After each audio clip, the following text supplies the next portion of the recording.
Hello, everybody. My name is Heather Rhoda, and welcome to today's HOPWA office hours about the new HOPWA Consolidated APR CAPER, project sponsor identification and reporting questions and answers.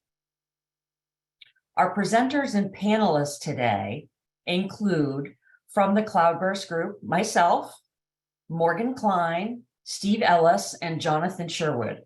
And from HUD's Office of HIV Housing, we have Claire Donzi.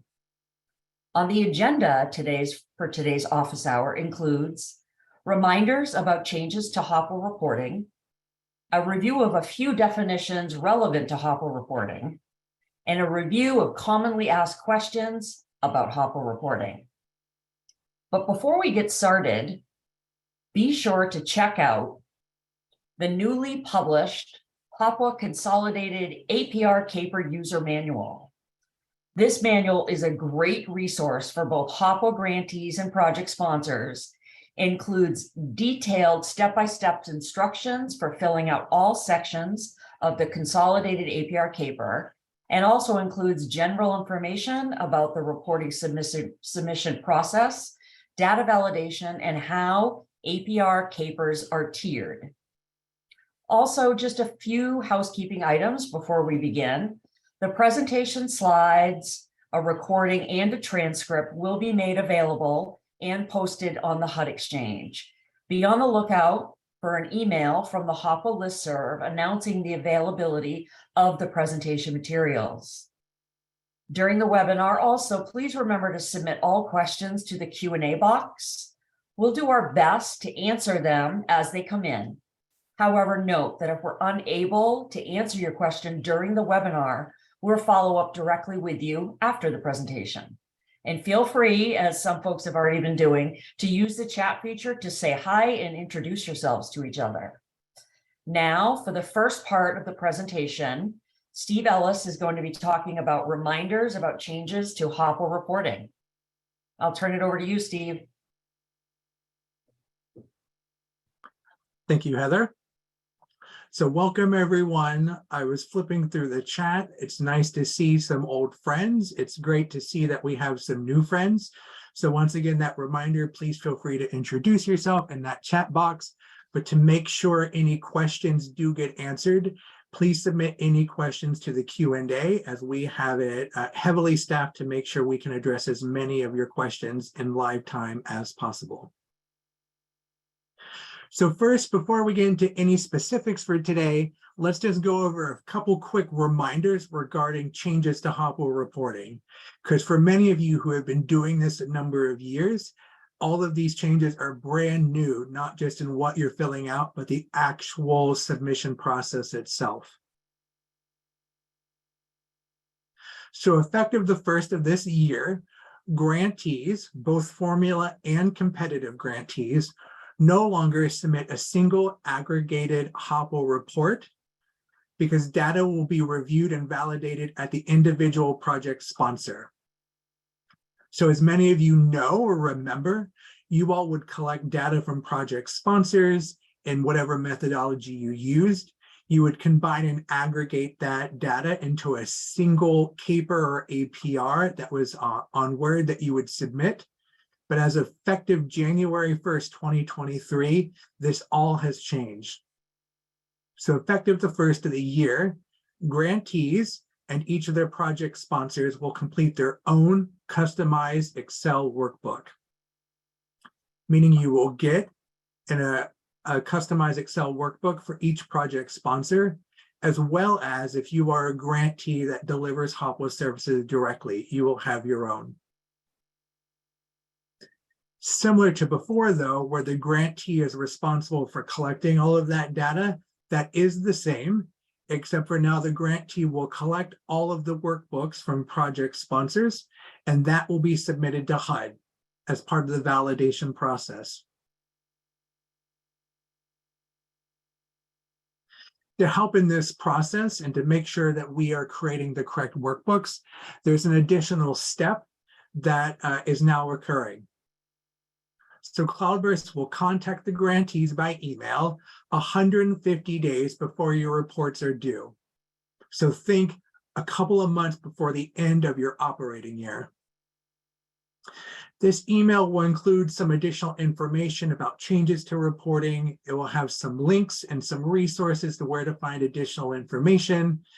And it will also include directions to complete an attached document. This document is called the Project Sponsor Matching Tool.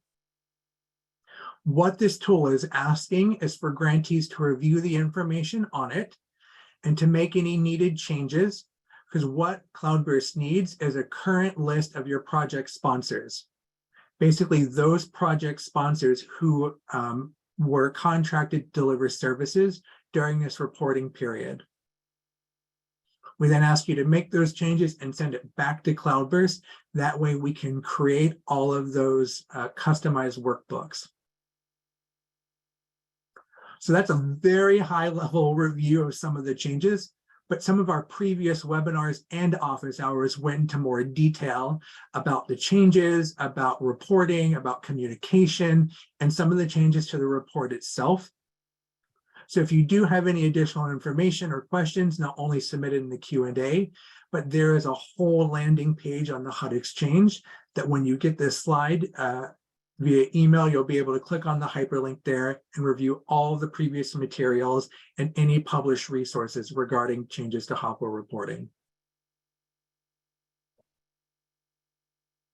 Steve, if I could just mention real quick, I put in the chat, I put the link to the HOPWA landing page actually in the chat.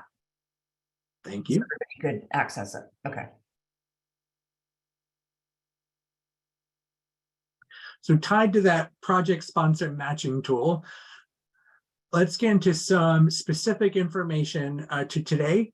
Particularly, let's talk about some terminology, particularly terminology relevant to reporting. So today we're just going to review 3 terms and how it affects reporting. We're going to talk about grantees, project sponsors, and contractors. Just to make sure everyone's on the same page and defines these the same way that the HOPWA program does, so you know how this will affect the entire process. Let's start with the term grantee. So what you're going to see on these next couple of slides is not just some information to define these terms, but we're also going to walk through how these particular entities or organizations are responsible for HOPWA reporting. So the grantee is pretty much the most straightforward, right? The grantee is the entity that's in direct contract with HUD, right? The organization that signs that grant agreement with the federal government. This is usually in the HOPWA program a city or state, but for you competitive grantees listening, you also know that there are some grantees that are nonprofits. So if you are the entity that signed the grant agreement with HUD directly, you are a grantee. Morgan, would you like to address how grantees are responsible for HOPWA reporting? Hi, Steve. Yes, I'd love to.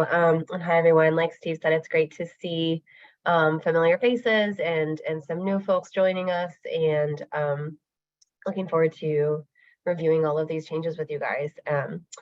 So, right, for the purposes of HOPWA reporting, what is the grantee responsible for in this new process? So the grantee is firstly responsible for making Cloudburst aware of their accurate list of project sponsors for the previous operating year. And that is, as Steve just reminded everyone, that's going to be through that project sponsor matching tool that comes in that 150-day before your due date email. So that's the first main thing that the grantee is responsible for.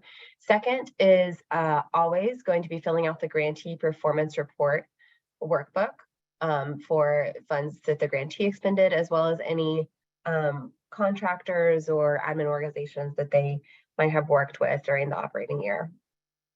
Additionally, some grantees may need to fill out a provider performance workbook as well. That's in addition to their grantee workbook, and that is if they delivered any HOPWA assistance directly to households.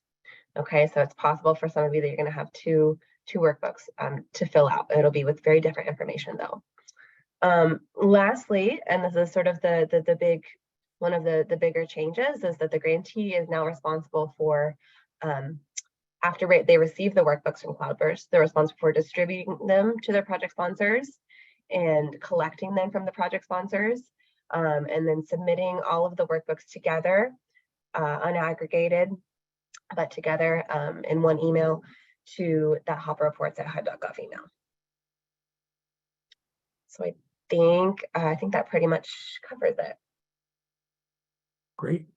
So we've highlighted or bolded that word contractor. We'll go into that in just a few slides so that those of you who do have contractors can see how that will affect potentially your reporting or what that terminology means. So keep an eye on that and we'll circle back to it. So as you can see, a lot of the reporting really does revolve around a project sponsor and the project sponsor's responsibility. So that naturally leads to, what does the term project sponsor mean? So as we go into this topic, right, keep in mind from some of the TA experiences that many of you use different terminologies to describe what we're going to go over. But for the HOPWA program, we're going to review project sponsor. So if you do have any specific questions about your program design or who or isn't a project sponsor, feel free to submit the Q&A or ask for additional resources, as people would be glad to help. For the HOPWA program in general, a project sponsor is the entity who determines who is eligible to receive HOPWA assistance.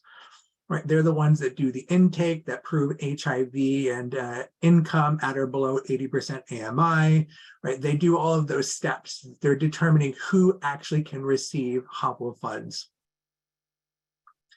Project sponsors are also have their performance measured in relation to whether or not what they do meets the HOPWA program, right? They're the ones that are monitored either by the grantee or by HUD to come in and make sure that they're meeting the federal objectives of the program. Project sponsors also have the responsibility for making programmatic decisions, right? They're the ones figuring out, right, what to award, what to deny, levels of assistance. They're the ones doing the rent calcs, right, or responsible for the rent calcs. So they're the ones that do have that big piece of making sure that requirements are met. That's because they're responsible for adherence to HOPWA program requirements specified in the HOPWA award, some of which is in the actual grant agreement from HUD to the grantee, but a lot of the times it's also then carried down in the contract or whatever you might call it between the grantee and project sponsors. This is important because the project sponsor uses the HOPWA funds to carry out the program for that public purpose specified in the HOPWA statutes, right? They're the ones delivering housing, assistance, and support services to eligible households. This is different than just providing goods or services, right? Because goods and services, just providing those makes someone a contractor. So once again, we're going to circle back to that contractor in just a few slides, and we even have some examples of where contractors have existed in the HOPWA program. But keep in mind this idea, right, that a project sponsor meets all of these requirements, but they're not just providing goods and services. What you'll also note is this definition looks awfully close to the definition of subrecipient. And so for the purposes of HOPWA reporting, we're going to use that definition. But once again, for HOPWA program, the terminology is grantee and project sponsor. So we won't refer to subrecipients anymore. You're just going to keep hearing project sponsor.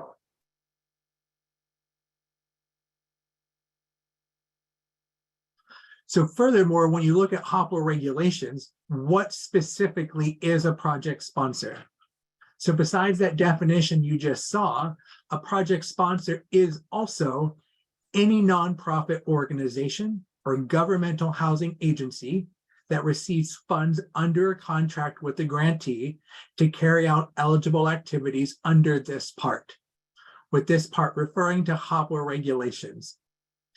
This definition comes straight from HOPWA regulations at 24 CFR 574.3. So as you can see, the HOPWA program adds additional clarity for what this definition is. So to break that idea down, right? So a project sponsor is a nonprofit organization or governmental housing agency. And that project sponsor receives funds under a contract or other type of legal instrument directly with the grantee. Now, it's worth noting that we're using the term contract, but you all might call it something different, right? You might call it a project sponsor agreement, you might call it a project sponsor contract, or maybe even a third term. But the idea still holds the same, that there's some sort of legal instrument between the grantee and the project sponsor. And because of that legal contract, they're responsible for carrying out the HOPWA eligible activities.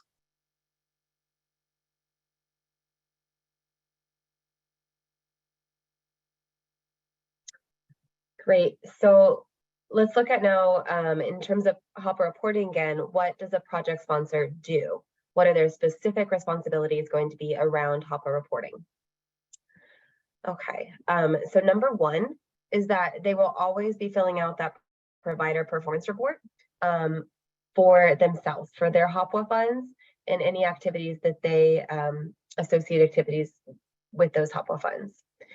Now, if they contract or work with other organizations during the operating year, they could be responsible for gathering information from those organizations and reporting that as well in the same provider performance report workbook. So let's look at a couple of examples here. In the first example, there's a project sponsor, say project sponsor A, and they contract out some of their HOPWA award, their HOPWA dollars, to another nonprofit agency to do part of their HOPWA assistance, let's say all of supportive services. The organization that they're partnering with, that nonprofit that's doing the supportive services, is not a project sponsor. They're just providing support in an agreement with the HOPWA project sponsor. So in this case, what would the project sponsor do for reporting, project sponsor A? So there's still going to be just one provider performance report, one workbook, Excel-based workbook that they're completing, and they would be responsible for gathering all of their information, their funds expended on their activities and their household served, as well as all the information from the other nonprofit that they work with, and all of the data on the supportive service expenses and household served through that activity, and they would report it all together in their one workbook and then submit that to their HOPWA grantee. And so that's sort of one way that this could happen. Let's look at a second example. A second example is project sponsor B hires a company solely to conduct HQS inspections. And so in this case, this contractor, again, we'll touch more on that in a second, is not a project sponsor, and they're just doing a very narrow piece of one HOPWA activity. So they would take the HQS expenses and information from the HQS inspections company and report it alongside their funds expended and household served, probably as just a piece of one activity in this case, right? So they might say HQS inspection company helped with the TBRA inspections for TBRA units, then they might report those expenses alongside the other TBRA expenses for staff costs, rent assistance, etc. So those are two ways that this can play out. There are many more. If you need help working out the specifics, or if you're a grantee and you know your project sponsors have some situations that they'd like help working out how to report which pieces where, feel free to reach out to us. We're happy to provide more training if we can't get some of those detailed questions answered in this session. So I think that's all for now for project sponsor responsibilities. Yeah. Right, so we really want to stress this idea, that first example, as Morgan talked about, project sponsor A, right? Because we see this sometimes out in the real world, right? That a grantee has a project sponsor, and that project sponsor then contracts funds out with other organizations that do a lot of the definition that we've reviewed, right? So they sound like they are doing the work, but they are not a project sponsor because they are not in direct contract with the grantee. So this is why grantees need to think through what these entities are and how it's going to affect reporting. As a quick reminder too, as we go on, please make sure to submit any questions that you might have in the Q&A box. We definitely don't want your important questions to get lost in the chat.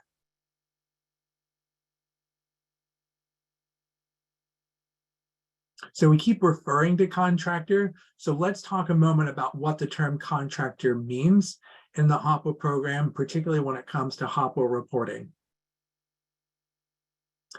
So this definition of contractor comes from 2 CFR 200, specifically 0.331. So a contractor provides goods and services within normal business operations. Remember on a previous slide, we had talked about project sponsors don't provide goods and services, contractors do. Contractors also do some of the other things listed here, such as providing these goods and services to many different purchasers, right, or people they contract with. Contractors normally operate in a competitive environment. They're providing these goods or services sort of outside the operation of the federal program, and that they aren't determining eligibility, right? They're not making sure that they meet federal requirements for programs. They're just sort of to the side or ancillary to it. And furthermore, contractors aren't subject to compliance requirements of the federal program, particularly for us, right, the HOPWA program.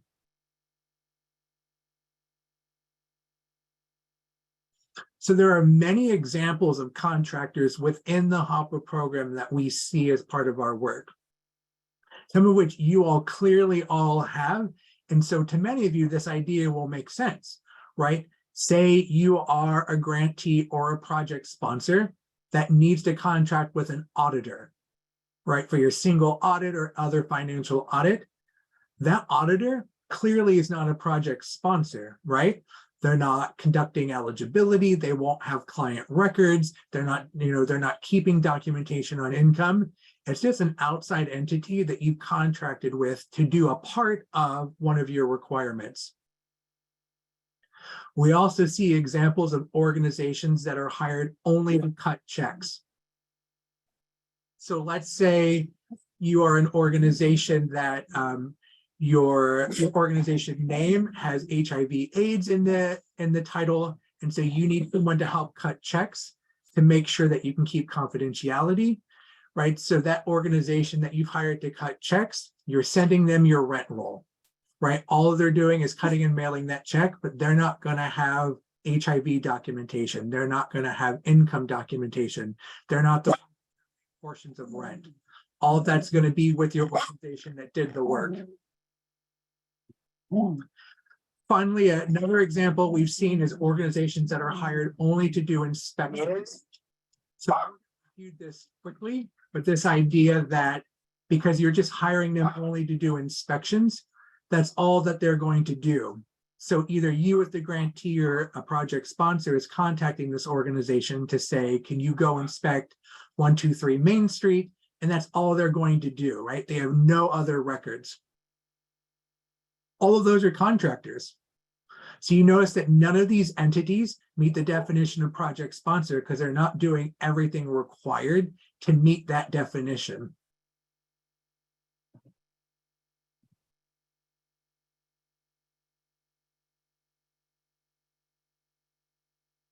Okay, so to circle this back around to HOPWA reporting, for this new HOPWA reporting process, what would a contractor do?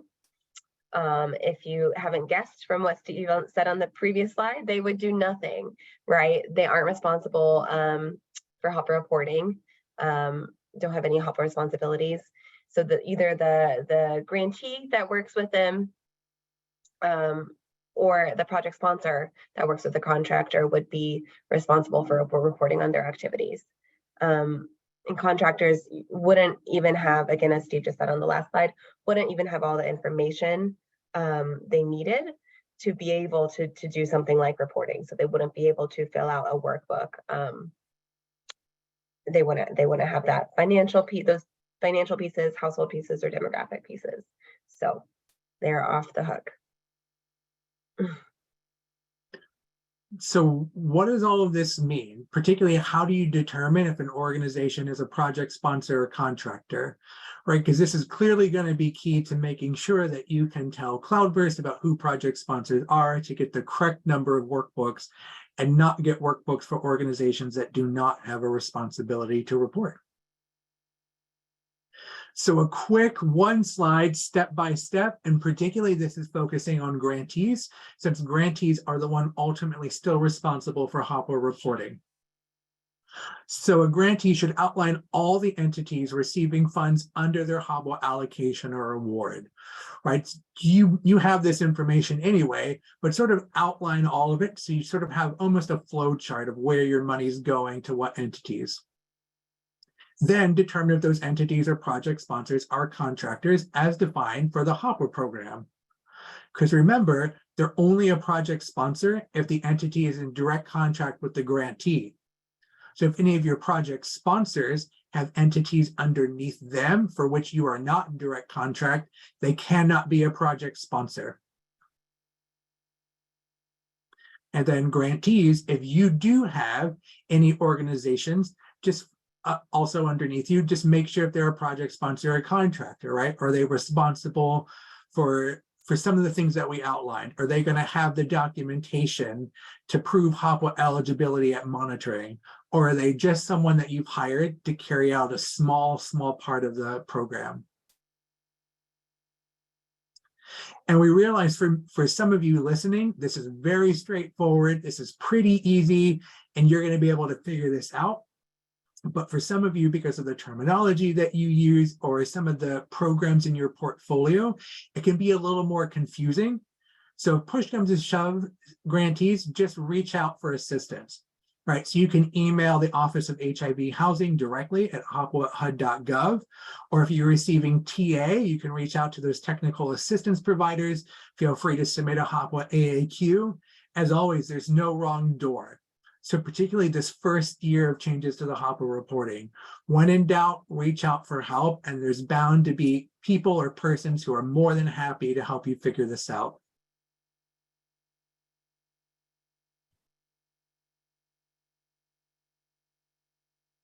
And with that, Morgan, why don't you take over some Q&A? Sure. All right. So we just want to talk through now some questions that have come up around workbook and workbook process completion, as well as some questions that we anticipate might come up. So we wanted to sort of just run through some of those that we have had. Okay. So question number 1 is, can grantees or project sponsors rename the workbooks? So you can add to the name of the workbook if you are worried about version control and need to keep track. Preferably, we'd like you to add identifying information you need to the end of the file name. What's really important is that you don't edit any information on the identification tab, okay? As processing is now going to be automated, changing anything, any numbers or text, even if it's just a small spelling correction on that tab, could affect the processing of your report and slow down the process. We might need you to redo something, or send something back to your project sponsor to redo on that tab if that gets tampered with. So if you do see anything wrong there, just reach out to Cloudburst or to the HOPWA reports at HUD.gov. But do not tamper with ID tab. Okay, next question. So do we need to fill out tabs if we aren't funded for those tabs? So no, in short. If you haven't looked at copies of the workbooks already, you'll see that most of the tabs are very clearly marked with a specific activity. And so, for instance, TBRA, STRMU, supportive services. So those should only be filled out if that was a HOPWA activity for which your organization was funded or received a HOPWA award that you're responsible for reporting on. However, there's definitely a few required tabs that are going to apply to everyone completing a provider performance report workbook, for instance, such as demographics, access to care, and contact information tabs. Okay, next slide, please. Take a look at our next questions. Okay, so what if a client refuses to answer demographic questions? Can we change the form? No, you cannot change the form. But if you have clients who have refused to answer race or age questions, you can let CloudBurst know through an email.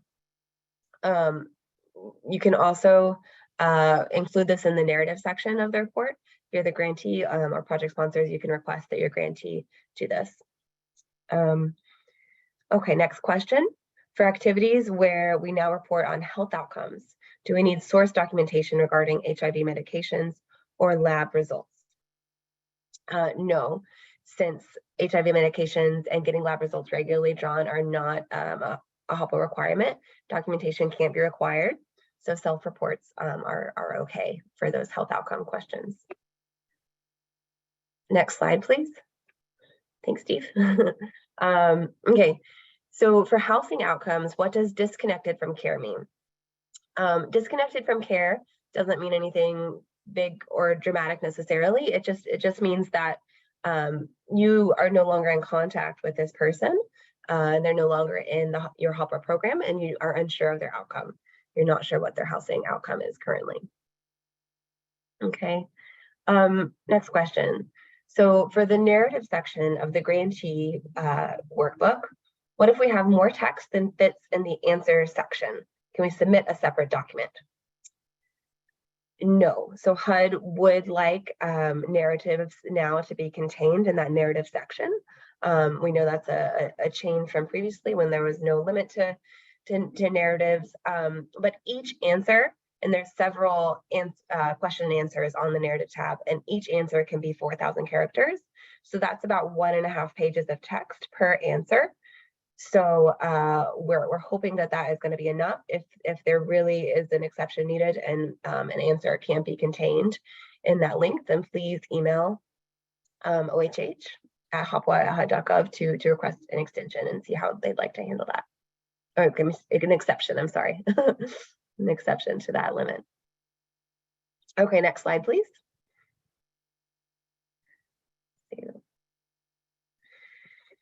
Okay, so scattered site. How do we report scattered site facility-based housing? For instance, hotel, motel, or master leasing. So report all scattered site housing assistance as just one facility. No need to report on each unit individually. This is similar to guidance around scattered site housing, how it's always been in the past, if you've done previous HOPWA APRs or CAPERs. And just a note, of course, so report the scattered site houses still where applicable. So if it's hotel motels, that would be a type of short-term housing. So that would be under the short-term and transitional facility-based housing tab, or STTFBH tab, as it'll be labeled. For master leasing, it could be either. So report those master leasing units on whichever activity housing type they're associated with, either permanent facility-based housing or transitional facility-based housing. Okay. Next question. Are there definitions or more specifics regarding the questions under the Access to Care tab? So no, there are currently no more regulatory definitions regarding those questions right now. However, these are the same questions, again, that have been part of the HOPWA program and sort of used as outcome measures for many years in the HOPWA program, and the same questions that have been reported on previous APR and CAPER versions. So programs should have or should work to make clear policies around how these questions are asked and how they're answered and tracked. Next question. Next slide. Yeah, next question set. Great. All right. So where can we add comments or notes regarding perceived issues with our data? Okay. So if there's any known or perceived issues with your data, system malfunctions or what have it, if it's client level, please include those notes within the text of your email submission. Grantees, this is for grantees, when you submit your HOPWA Consolidated APR CAPER.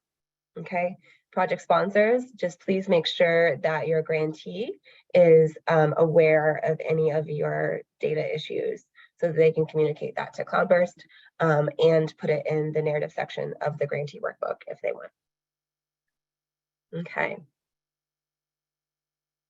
Next, I think we might be on to process questions. Great. Okay, so process and communication questions. Again, these are just questions we have received or anticipate receiving that I think would be good questions to go over and clarify. Okay. So when do we include HOPWA reports at HUD.gov? So as a best practice, I would recommend at this point, you can include HOPWA reports at HUD.gov in every communication, even if it's just a CC. But please be sure to include them always when submitting your project sponsor matching tool, and then to send your HOPWA Consolidated APR CAPER initially to that email specifically. And then for your final report after data validation has been completed and marked as final through a Cloudburst email, if HOPWA reports is not in that email chain for whatever reason, make sure that that final version gets back to them for the final submission. Okay, and sort of a related question next is, when should we include our field office during the submission process? So you'll want to include your field office representative definitely when you first submit your report initially. And then again, when you resubmit your report after data validation has been marked as complete and final by Cloudburst, and that'll be made clear through a Cloudburst email. Okay. Can project sponsors send their workbooks directly to Cloudburst for a pre-review? No, in this new process, grantees really must collect and submit project sponsor workbooks as one single submission to the HOPWA reports at HUD.gov email. The way for us, for Cloudburst to interact with project sponsors and provide guidance and training there is through training or conference calls. So grantees, if you have project sponsors reaching out to you with questions that you don't have the answer for, or if you just want a larger training, that's still something that we can set up for you. So reach out to us for that. Okay, next question. What if we are unable to produce error-free HOPWA reports? Will this affect our tiering? So not this year, first of all, no. There's been, as there in previous years, there's been the tiering system, tiers 4 through 1, to sort of grade the data within the HOPWA reports. During this first year, there's not going to be any tiering at all as everyone adjusts to the new reporting process and the few new data questions and elements. After that, tiering will resume, and so data errors, yes, will affect tiering again, but the tiering process has been revised to, of course, to reflect the new process and the new workbooks. So we don't want anyone to panic about that just one error in one project sponsor workbook, for instance, if you have a lot of project sponsor workbooks, is going to derail everything and mess up your whole tier. There's a new tiering process that takes into account the new system. Okay.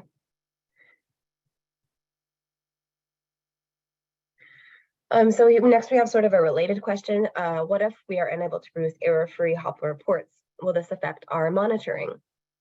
So again, for the first year of using the new consolidated APR CAPER, there's not going to be any tiering or scoring of reports. And so this also will not affect monitoring is the intention. So OHH has communicated this leniency to HUD field offices for monitoring purposes. Additionally, there's been a signed letter from OHH's director that describes this leniency, and we have been providing this to all grantees along with their HOPWA APR CAPER. So if you haven't received this yet, you will with your workbooks. And the intention is that for grantees to keep this letter on file in the event of third-party audits, even that the leniency would apply even there. Just a quick note that after the first year, again, errors and tiering will affect monitoring in the same way that it always did previously, as a piece of a much larger picture. Okay.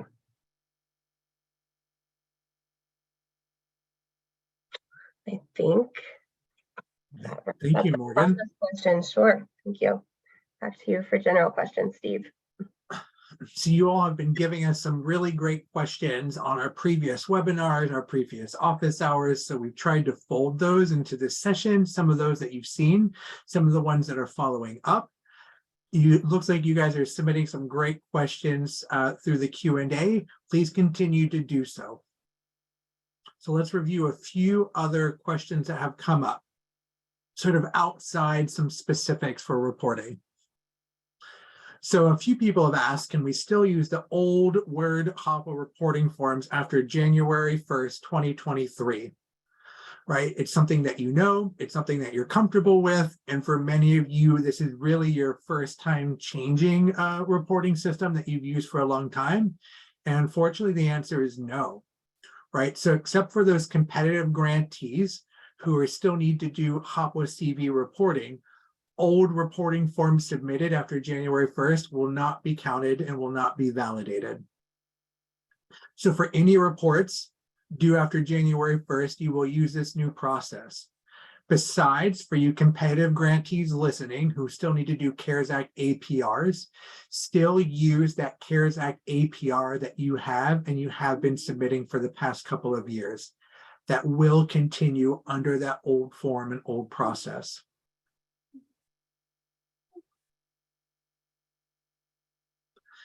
There's a lot going on with these changes. There's a lot going on with forms. So we get a question a lot of, can you get some technical assistance or training on the new consolidated reporting form?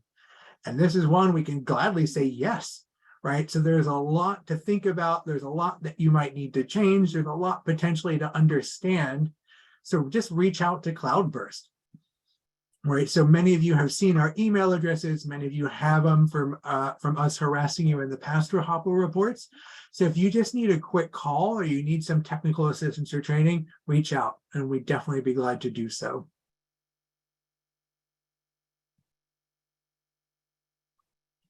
So we've talked about that project sponsor matching tool and how it's sort of the beginning of all of the HOPWA reporting.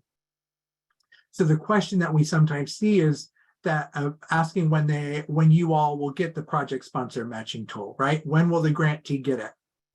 So in theory, you're going to get it around 150 days or 5 months prior to your reports being due. So particularly some of you competitive grantees, we might reach out a little earlier just to ask about any extensions to your period of performance to see if our report's due. We might reach out for other clarification, particularly if you're a new grantee. But in general, most of you aren't going to hear from Cloudburst until 5 months before your report's due. But when in doubt and you're unsure, you think maybe Cloudburst has missed it, right? You always feel free to reach out. But we promise you we will be sending this about 150 days before your process needs to start.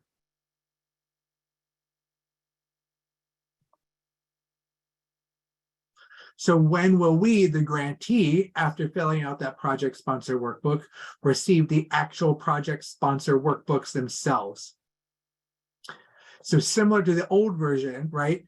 You won't get the actual reports till 90 days before your due date. Basically, we don't want to send the workbooks that people need to fill out until your operating year is done or pretty much done. So you'll get that about 90 days before the due date.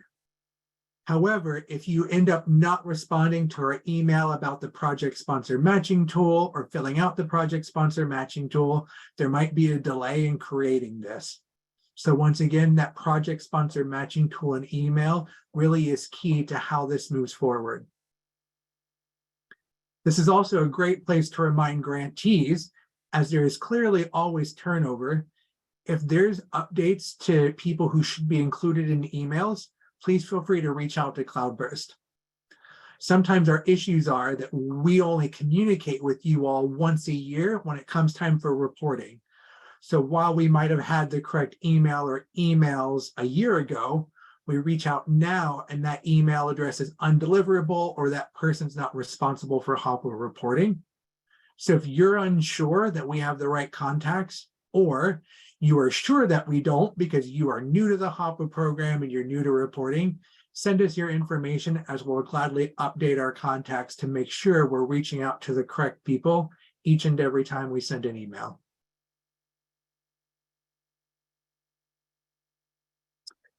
This question we get a lot. I think it's even come up a few times on today's webinar, but people want to know, can you get a copy of the Excel version of the workbook before Cloudburst emails them?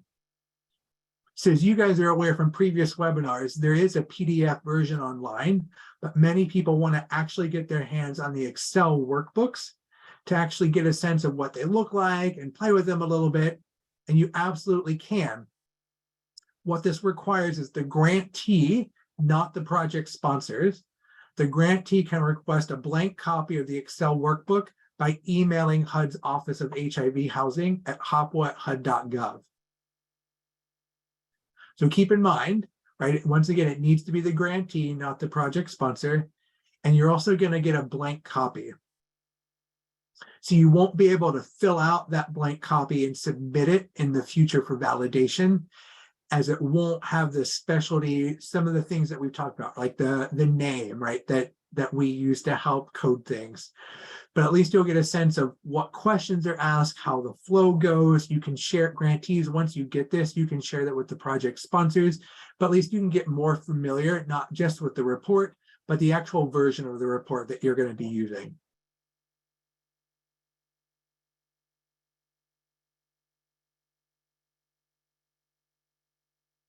So some of the questions that brought up today's topics, right, are some of these, right? So you're a grantee that you do not deliver HOPWA assistance to households, right? So you contract all of your funds, you don't deliver assistance to eligible households. So do you fill out a project sponsor workbook, also known as the provider performance report? So the answer is really no, because you aren't delivering direct assistance to households. But keep in mind, if you as the grantee did deliver technical assistance or resource identification activities, you'll need to complete rows 29 and or 30 of the tab entitled HOPWA Provider in the Provider Performance Report. So even though you may not have delivered tenant-based rental assistance or STIRMU or support services to grantees, you still did some direct work. So this is definitely that place again. When you get the email about the project sponsor workbook, feel free to reply with any questions, really to clarify grantees if there's anything that you need to fill out besides just the grantee workbook.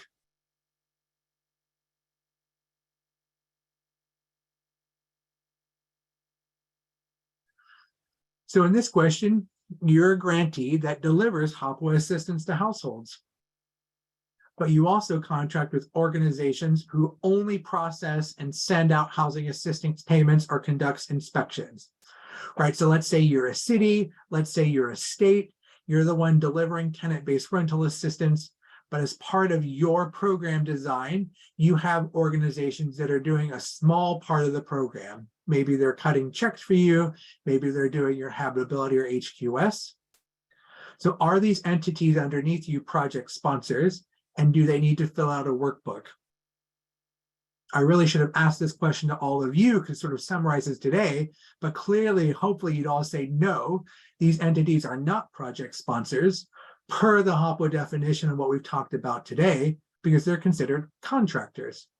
And because they're contractors, they're not going to have a workbook generated, and they're not going to have the data needed to fill out a workbook anyway.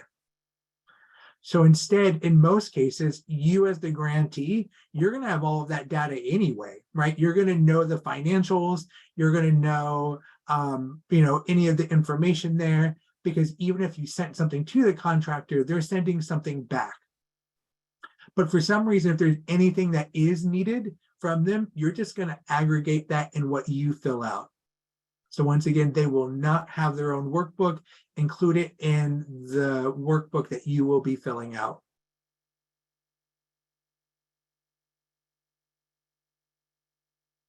Here's another scenario. You're a grantee who contracts with a nonprofit organization to deliver HOPWA housing assistance and supportive services. That organization then contracts directly with other entities to deliver HOPWA housing assistance and supportive services. In this scenario, who is the project sponsor? And for today's topic, who fills out a report? So while you look at this scenario, you have multiple entities that are delivering HOPWA housing assistance and support services. So you have multiple entities that are doing some of the regulatory requirements of HOPWA. But in this scenario, there's only one project sponsor, even though there are multiple entities involved. And the project sponsor is the one entity in contract with the grantee. So it doesn't matter if that project sponsor has 4 or 5 different organizations underneath it delivering HOPWA housing assistance or support services. There's still only one project sponsor. So there's only going to be one project sponsor workbook generated, and that project sponsor is going to need to figure out a way to include all of that data in their workbook.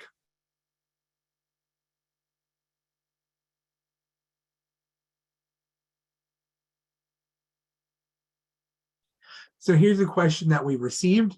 One of the project sponsors that you worked with terminated their contract during the reporting period. Right? Will they need to fill out a project sponsor workbook? So in this scenario, while that project sponsor may not need to fill out a workbook, right? Because in theory, we just need the data. Because maybe in this scenario too, the grantee can fill out the data from the organization. The grantee does need to request the data from the project sponsors who provided assistance during that year, including the one who terminated. Right, so definitely grantees think this through to make sure if there is a contract that's terminated, that you have all of the data that you need to either fill out a project sponsor workbook or make sure that that project sponsor, that former project sponsor, is aware there's still some reporting requirements that someone's going to need to fill out. So that information is submitted to HOPWA reports at HUD.gov via the grantee.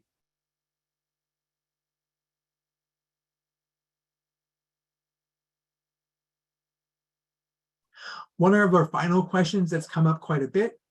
So since project sponsors don't have access to IDIS, how will project sponsors know how to match expenditures to IDIS? Right, so traditionally, grantees, you are the ones that are being responsible for reporting. You've been aggregating reports, and you as the grantee have access to IDIS. So it's worth reminding you all, there's currently no requirement that project sponsors reference IDIS in order to report their expenditure data in the Consolidated APR or CAPER. Right, so not only will they not get access to IDIS, they don't need to reference it since they don't have access. However, it is assumed that the same documentation that project sponsor submits for reimbursement to the grantee will also be used to report expenditures on the APR CAPER. Right, so generally it's going to line up, but there may not be a major difference, right? So in theory, there shouldn't be a major difference between what's reported by the project sponsors and draws made in IDIS. So this means grantees, please make sure that you're making timely draws, that you're doing so before the end, timely draws, that you're making that close your final draw or close to your final draw before these are being submitted, right? So that once again, there's not a major difference between what project sponsors are reporting and ultimately what HUD might see in IDIS.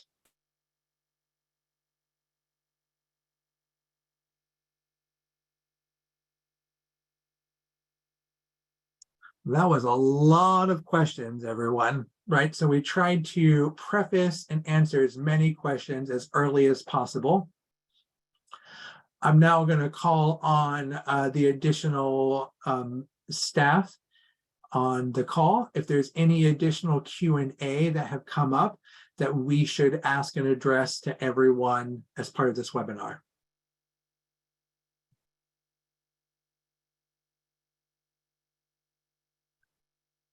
I don't think so. Hi, Steve, it's Heather. I don't think so unless somebody else disagrees. A lot of the questions were similar to the questions that we have on this presentation itself.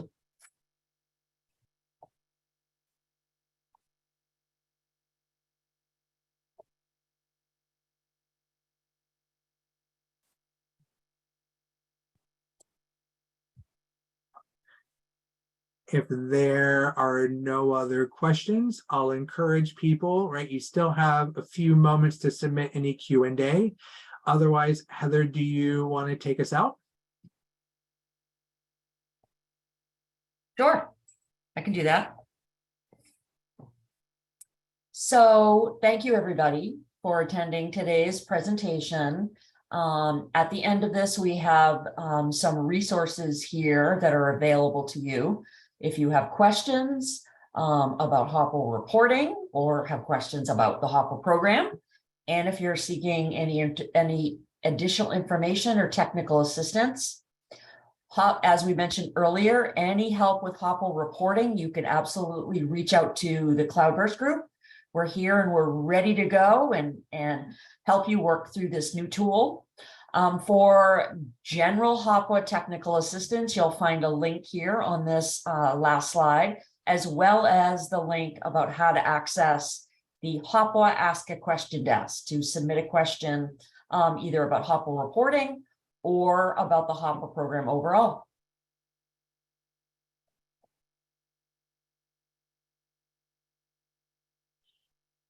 Thank you, everyone. Otherwise, this concludes today's webinar. Stay safe and be well, everyone. Have a good day. Thank you all. Here.